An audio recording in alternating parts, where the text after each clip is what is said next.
Hi everyone and welcome to my HurriCAne Druid guide for Season 4. I believe this is one of the more anticipated builds of the season, definitely a very interesting novelty. And if you like Righteous Fire, well, then you've come to the right address, because this build is basically that. So the idea here is that you have a very long-lasting HurriCAne that you use to snapshot guaranteed crits and guaranteed overpowers. You see all those orange numbers here, scaling the damage really high. And it kind of ramps up over time thanks to the HurriCAne aspect, giving it more and more damage the longer it lasts. This is made possible by a new tempo modifier that you can put on your weapon, giving you extra HurriCAne duration. And at the maximum values, at least from what we know from the PTR numbers, this went up to 26 seconds of a single HurriCAne, ramping the damage to the moon. And we expect this to be one of the best builds out there. Probably the second best overall on the Druid, after the Tornado Druid, and we have this ranked comfortably in A tier right now on our max roll endgame tier list. We expect DPS values of dozens of millions once this is fully optimized. The clip that you see here is very bad gear, very bad setup. It was just something I made very early in the PTR. I didn't really have all the stuff, but we have seen some clips of much more optimized setups that definitely went all the way there. So Pit 200 was no problem at all for this build, and it's just a very comfy like farming build as well. There is a little bit of timing involved, so it's not like a full kind of like brain AFK setup, I would say, at least on the higher end. However, for like easy content, hell tides, speed farming, you can actually play this with literally one button press every 25 seconds, because that's how long the HurriCAne lasts. And if you do easy content, you don't really have to try hard so much to actually increase your damage output via various procs and effects. So that's how the build works in general, and let's get into the setup. But before that, I also want to show off that we have a max roll guide here that was written by Boiler, who is one of our biggest Druid blasters out here. And he's doing a lot of the max roll Druid guides, and he has also done his version here on max roll. So if you like the written version, you can go check it out. I have my planner here from what I've played, and I try to min-max, but they are very similar in the end anyway. So the tempo mod that I was talking about here goes on the weapon. This is this one, the HurriCAne duration. This is the stat you try to stack the maximum of as much as you can. We run this with a two-handed weapon because it has a very high base damage per hit, because with the HurriCAne the attack speed doesn't really matter, and also because we can put a big two-handed aspect on it here. With the HurriCAne aspect, you see that it ramps up the damage by 36% per second. And with this, you have like a 25-26 seconds HurriCAne. This buff goes to like over 800% damage buff or so towards the end. However, you also have to see that at the start, whenever you press a fresh HurriCAne, it's not going to be as powerful. So there's a bit of like a curve up and down, so to say, with your damage output, which is something to be a little bit aware of when you go higher in the pit at least. Now, there are some pretty interesting mechanics involved here, and that is not only that it ramps up, but also you can get a guaranteed overpower from provocation. So you have to be in a werebear form for 16 seconds, not consecutively, just overall it kind of stacks up the buff for every second you are in bear form. And if you get 16 seconds, then you get a guaranteed overpower on your next skill, which means HurriCAne. So you have this timer on the bar, and then once you hit 16 seconds, you're going to press the HurriCAne and get guaranteed overpowers, giving you lots of extra damage. And on top of this, you can also get 100% crit chance thanks to Clarity. So this is a passive that has been redesigned, that previously gave you resources for switching forms, and now it's actually a damage passive that gives you more crit chance and more damage for your next core or Wrath skill. And this is a HurriCAne, this is the Wrath skill. So you can get a lot of crit and then this big damage buff by just using companion skills. And if you read this tooltip, you'll see that you have to press those companions. So you usually just press HurriCAne and then run around, try to be in bear form as much as possible. And somewhere in those like 25 seconds of HurriCAne being active, you have to press all of your companions once to stack up this Clarity buff. And that's basically it. And then you wait for the next time the HurriCAne falls off and you press it again. Now on the PTR there was a bug where HurriCAne was able to deal infinite amounts of damage, trillions of damage basically, so you might have heard about this or seen this. This build actually has nothing to do with that. This works completely differently, so this is safe from a bug fix. In fact, I think that there might be a chance that some other bugs that were actually holding this build pack might be fixed as well. However, we don't really have an indication of that. There is one mechanic that is a bit of an annoyance here, which is that when you cast HurriCAne while it's already active or while it's still going, you will actually not be able to get this guaranteed overpower snapshot.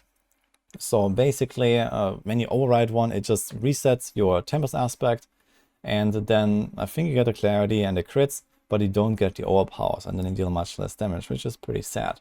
So essentially, you have to let your HurriCAne fall off and then press the next one. And once you get the timing down, and it's kind of muscle memory at some point, and you see like when the effect fades around your character, for example, it's very easy to tell. You just press it again then, and you have to learn a little bit not to press it too early. Now the question is, how do you actually achieve going into bear form so many times and for so long, because we don't really have much going on here. We have the debilitating roar and we have the maul in this build. So maul, you don't really need resources, it's only really there to go into werebear form. So you can kind of just like swing the air, or you can swing at some enemies if you really like, but you're not going to do much damage. So this is only there to get you into bear form so you can stack this provocation buff. So whenever you cast something like one of the companion skills or after your HurriCAne, you immediately just maul something and you are gonna be a bear, and then I think you stay like 3 seconds or so, and then you just maul something again and you kind of ramp up the buff like this, just kind of like walking, doing like one swing somewhere, and that's it. Best case, you actually click on an enemy or walk towards an enemy, I guess with your controller if you play on console. Because you can actually do like a swing while running in a certain direction if you have an enemy as a target, instead of just like standing still and doing a swing in the air. So that is the preferred way to do that. Alternatively, and this is how it's optimally played, is that you actually do all this bear shifting with debilitating roar, because here you can get, first of all, a lot of damage reduction, and we can also reset the debilitating roar thanks to Hunter's Zenith. This is an item that's going to be in a lot of Druid builds in Season 4, not just this one, because it gives you a lot of extra damage from those shifting passives, but also because it allows you to just perma roar all the time. And as you can imagine, playing essentially a face tank, like wait for enemies to die around you kind of build, you want to have a lot of defense. So debilitating roar fits in just fine and gives you the bear form as well. And the way that this works is that we use a Tempest Roar, so you have to get that helm, but you can trade it for it, so it's not that hard to get anymore, since uniques are not bound to account anymore. You get a Tempest Roar, making your HurriCAne into a werewolf skill, and this allows you to proc Hunter's Zenith. Whenever your HurriCAne kills something around you, you automatically reset the cooldown of your next debilitating roar cast. So as you walk through a pack, you can just get kills from every tick from your HurriCAne and just spam the debilitating roar as you go. So it's not like fundamentally required to have the Tempest Roar and the Hunter's Zenith. So if you are still kind of like leveling up, and let's say you find this temper manual pretty early here, and you manage to get like a 100 something percent HurriCAne duration mod on your gear, you can probably play this build just fine even while still leveling, let's say somewhere in World Tier 4. But ultimately, you want to have those two uniques, because at least when you go higher tiers in the pit, you want to get all the juicy damage multipliers that this werewolf shifting enables. And you also want to get the debilitating roars just to be more protected, because you need that survivability at some point. But it's probably quite playable even without those two, although I have not tried, so I'm not sure when exactly it will come online. What I do know though is that you need to have that HurriCAne duration temper, and you want to hit maybe at least 100% extra duration or so to make this feel somewhat comfortable, so that the HurriCAne lasts roughly 20 seconds or so together with the passive, and then you can get the comfortable 16 seconds uptime here of provocation. Press the button when it hits 16 and you have your overpowers. Now there's one other thing that we are unsure of what will happen in the PTR, which is just that numbers in general might get tuned down on some of those temper modifiers. So in particular, the damage to close enemies here, if they tune down all damage numbers across the board on all the tempers across all the classes, I guess this is one of the builds that will be affected a little bit more than others, simply because this damage to close enemies is not just some additive damage here, but since we run a storm build, we actually have the Thunderstruck node here that scales with damage to close enemies. So we want to try to stack as much as possible of this, but also this can easily make this be hit by a nerf a bit more than others. So you're going to feel that a little bit more. So we'll see what exactly will happen. But right now there's no indication that Blizzard is nerfing Thunderstruck on its own, or like putting like a cap to it or something like they have done with other legendary Paragon nodes. But it scales to like really high numbers, as you can see. So 142 is not even the final form. This can go even higher. Some builds can even reach close to 200% bonus here. So it gets pretty wild. So this is part of the reason why Storm Druids are so good and why HurriCAne is also so good. This damage to close enemies. And there's another thing here, which is Clarity ranks. So this is another temper mod that you can put on rings and amulets. In this planner, I've only put like one here, kind of conservatively. In fact, when I played this on a PTR, I didn't put any of them because I believe this is also a mistake that might get changed in the final patch. Because as I mentioned earlier, Clarity used to be a resource passive, and this is no longer the case. Now it's a damage passive that gives you crit and extra damage for your next cast. And in this case, this is actually a resource temper. So I believe this to be just a bug or some oversight, and this might actually not exist. So Clarity ranks, if it's not a thing, I will update this and put some other stat there. And it's not really required to make the build work. However, you might see some clips or some screenshots or whatever of damage values that were probably a bit optimistic if people were really using this a lot. Now for the rest of the gear, we basically just try to stack as much defense and damage wherever we can and a little bit of movement speed to make this feel good. This actually reaches 196% movement speed here with this setup that I made, and try to like balance it out a little bit between offense, defense, etc. On those boots here, for example, you don't really have much of an opportunity to masterwork your movement speed like I do on other builds, because we have the HurriCAne ranks here on the boots. This actually goes on this item, and you see here I can get 10 ranks to HurriCAne, so that's quite a lot and really boosts the power of this skill. So obviously, yeah, you could get something like a greater affix here, but that's going to be pretty tough to get, I guess. If you can, that will be optimal. Get your movement speed capped, but it's good enough, I guess. 195 is close to the cap already with just normal movement speed and tempering. And same here, we have movement speed with like 2 masterworks but no greater affix, and also here. So you can kind of like fly across the zones. You need a lot of movement speed to be able to run from pack to pack. You can't really do that much else. You don't really have mobility skills. So I tried to make this feel pretty fluid, at least through movement speed, and it was just fine. The build uses the classic Shepherd's Stampede combo, so we have that here on the amulet. We have already a very powerful modifier on the two-handed weapon. Usually this is where Shepherds would go, I guess. But in this case, it's here. Gives you 50% extra damage for each companion. You have 9 companions by having the 2 ravens, and then the wolves and the poison creeper, and the stampede aspect that gives you +1 of all of those. So this is a massive damage multiplier. And this also leaves you with not really many skills to cast, so you can't really fit in those defensive skills and so on. I guess you could try to make a non-stampede setup, but you're gonna do significantly less damage, probably like half or maybe less if you go without those companions. And you also kind of want to use them for the clarity to boost your next HurriCAne. And with those uniques, there's not really that much other room for other legendary items, so we just have to change things stat here. This gives you a huge damage multiplier when you are in werebear form while hitting a poisoned enemy. And you're gonna poison everything all the time, so this unlocks a few synergies here. Also thanks to the Tempest Roar, or before that you can do it with, for example, the Poison Creeper. You can just press that sometimes and try to reset it, maybe with the Pack Leader node here. And like this you can also poison.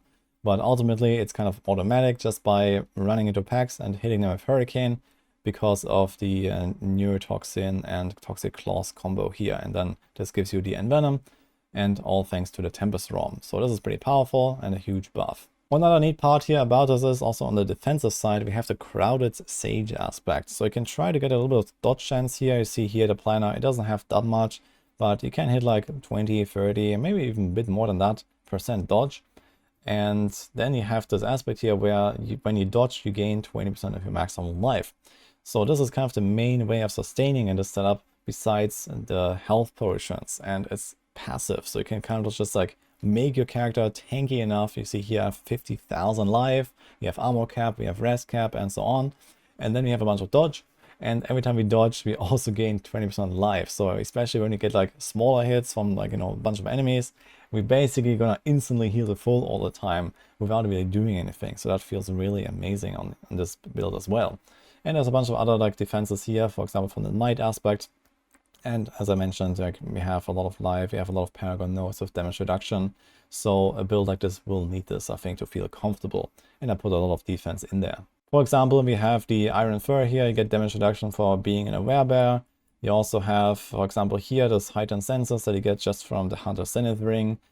So this also gives you damage reduction when you go into werebear form.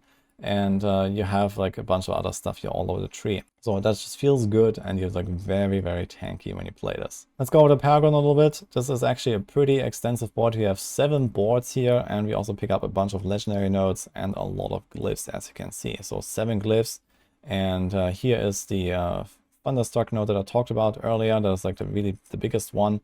Then we have Heightened Malice. This is the poison synergy. So you poison just by running into packs. Whenever there's more targets around you, you deal extra damage. It's quite a lot, so actually. And for the glyphs, we have a bunch of these synergies here that give us either buffed rare nodes, magic nodes, and some bonuses for our damage or defense while in bear form or while shapeshifting, and for our nature magic skills. So we have Fang and Claw here that buffs us when we are close to enemies. We have the Exploit Glyph here that makes everything vulnerable automatically while we are engaging, which is kind of cool. We don't really have any other way of triggering vulnerable that reliably, but it's also not really required. There's not really any bonus synergy in this build for vulnerable, so it's totally fine to just trigger this at the start of the fight. We have Territorial here, close damage reduction. There's Outmatch that gives you extra damage against especially bosses, which is really helpful. Here is the Werebear Glyph, also more damage reduction while being a bear. Another reason to try to stay in the bear form as much as possible. And here's also the Undaunted, the fortified damage reduction, and Dominate for overpowers. So since we're overpowering all the time, we can use this glyph here just fine. But we don't really try to stack it up that much since we don't have the points. And that's also pretty much it for the setup here. This is mostly optimized towards the high-end content and the pit. And if you ever want to try to speed farm something like this, you can actually do one tiny adjustment that has a pretty big impact, which is that you can change to the Insatiable Fury chest. So there's this here that gives you the werebear form is now your true form, meaning that whenever you are passive and not actually using any abilities, you automatically revert back to werebear form. And this again gives you all of those modifiers. You just saw all the glyphs. We have the provocation here that it ramps up automatically. So especially if you're doing easy content and it's kind of like just chill farming or something, you can easily just swap in this chest here. And you don't really have to worry about all of this other stuff, like trying to maul stuff and try to go into werebear form all the time. You just do that automatically.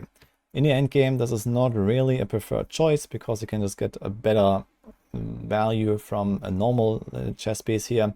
But for easier content, I would definitely recommend this tech here. You don't really have to switch anything else, just this, and you're kind of chilling. You just press your HurriCAne as you run. If you feel fancy, you can still press your companions for the clarity buff, but depending on what you do, this might not really be necessary. And at that point, the build literally becomes like a walking simulator, and all you have to do is just press your HurriCAne whenever it falls off, basically like clockwork every 25 seconds. And that's also it for this build guide. So I hope you enjoyed this. I wish you good luck with your Druids or whatever else you're playing in Season 4.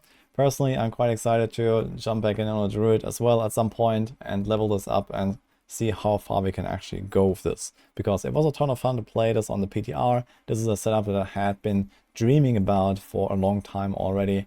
Way back in the open beta. Because I saw this provocation passive and I really wanted to make a HurriCAne build around it. And finally, here we are. So, hope you liked this one and see you guys next time.